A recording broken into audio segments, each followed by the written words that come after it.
Super star Krishna నాట జీవిత విశేషాల గురించి మనం ప్రతి ఎపిసోడ్లో కూడా చెప్పుకుంటున్నాం.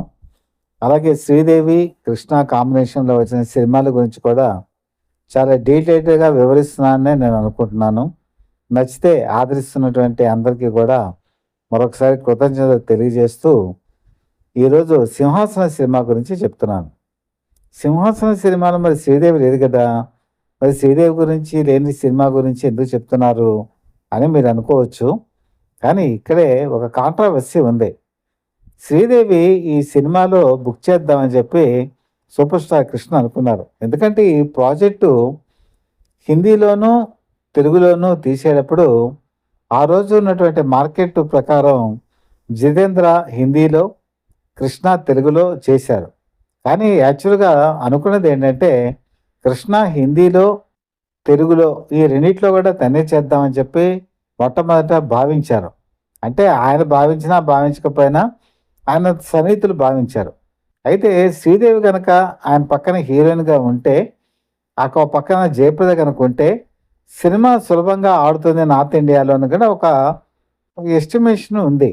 ఎందుకంటే చందన గంధి అని చెప్పేసి అందులో ఒక క్యారెక్టర్ ఉంది. తర్వాత మందాకిని వేశారనుకోండి, ఆ క్యారెక్టర్ శ్రీదేవికి, అలకనానంద దేవి క్యారెక్టర్నేమో జయప్రదకి బుక్ చేద్దామని చెప్పేసి మొట్టమొదట జయప్రదకి కథ వివరిస్తే అలకనందాదేవి క్యారెక్టర్కి జయప్రద యాక్సెప్టెన్స్ ఇచ్చారు, అడ్వాన్స్ కూడా ఇచ్చారు. ఇచ్చిన తర్వాత ఆదిత్యవర్ధనుడు అంటే రెండో క్యారెక్టర్ ఉంటుంది కదా, అక్కడ ఆ క్యారెక్టర్కి చందన గంధి సరిజోడి.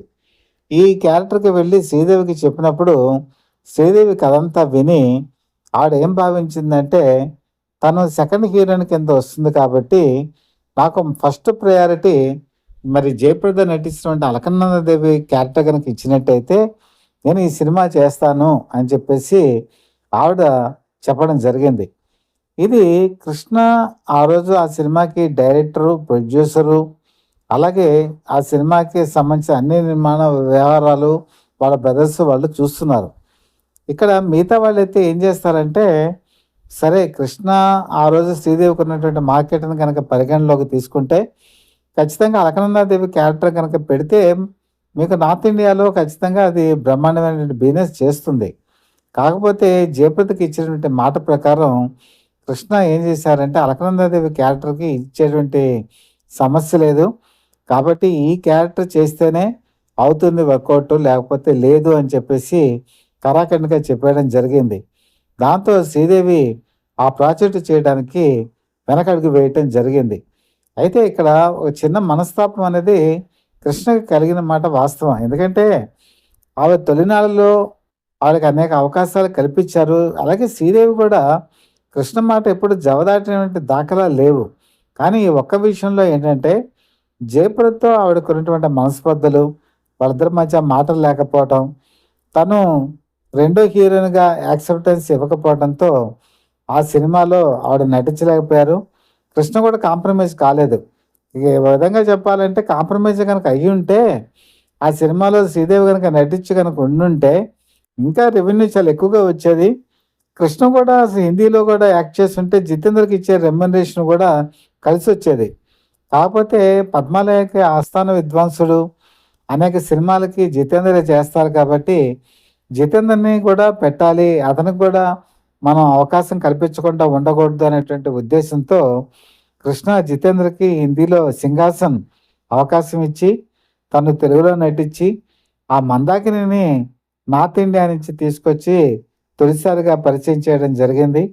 అయినా సరే మందాకిని కూడా ఆ సినిమాకి ఒక ఎసెట్ అయ్యారు. ఆ విధంగా శ్రీదేవి ఆ సింహాసనం ప్రాజెక్టు నుంచి వైదొలగటం జరిగింది. బహుశా ఈ విషయం ఎంతమందికి తెలుసో లేదో నాకు తెలియదు. బహుశా ఇది చాలామందికి తెలియలేదనే నేను అనుకుంటున్నాను. ఆ విధంగా శ్రీదేవి ఆయనతో కలిసి నటించలేకపోయారు. కాకపోతే 1986లోనే వీళ్ళిద్దరూ కలిసి నటించినటువంటి ఖైదీ రుద్రయ్య సినిమా రిలీజ్ అయింది. అది అద్భుతమైనటువంటి విజయం సాధించింది. ఇందులో రాజ్ సీతారాం పాటలు పాడారు. రాజ్ సీతారాం పాటలు పాడినప్పటికీ, బాలసుబ్రహ్మణ్యం పాడకపోయినప్పటికీ కూడా ఈ సినిమా అద్భుత విజయం సాధించింది.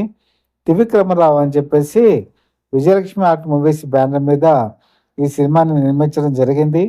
ఈ సినిమా పూర్తయ్యి విజయవంతం అయిన తర్వాత దీనికి సంబంధించి అనేక మంది అభినందనలు వెల్లువెత్తడం జరిగింది. ఎందుకంటే ఈ సినిమా పాటల్లో గానీ, ఫైట్స్‌లో గానీ కృష్ణ చాలా చలాకీగా, చురుగ్గా నటించడం జరిగింది. అలాగే ఆయన అందంగా కూడా కనిపించారు. ఒక విధంగా కొన్ని కొన్ని సీన్స్‌లో అయితే శ్రీదేవి కన్నా కూడా అందంగా కనిపించారనేటువంటి ఒక కితాబు కూడా వచ్చింది. ఓ విధంగా చెప్పాలంటే వాళ్ళిద్దరి కాంబినేషన్‌లో last super duper block buster అంటే అది 'ఖైదీ రుద్రయ్య' అని చెప్పుకోవాలి. 'ఖైదీ రుద్రయ్యని' హిందీలో కూడా డబ్ చేస్తే హిందీలో కూడా అద్భుతమైనటువంటి వసూళ్లు రావడం జరిగింది. దీనికి సంబంధించి ప్రొడ్యూసర్ త్రివిక్రమరావు ఈయన పేజ్ మేకప్ మ్యాన్ మాధవరావు గారిని ఒకసారి ఇంటికి పిలిపించి, మీరు చాలా గొప్పగా మేకప్ చేశారండి.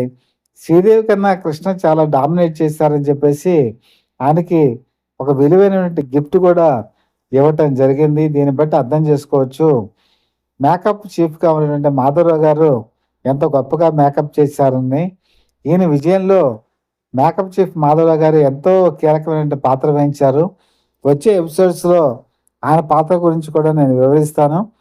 దాదాపుగా ఇంకా శ్రీదేవి, ఆయన కలిసి నటించిన అనేక విషయాలు మీకు వివరించాను. ఇంకా ఆసక్తికర విషయాలు ఇంకేమైనా ఉంటే భవిష్యత్తులో కూడా చెప్పదలుచుకున్నాను.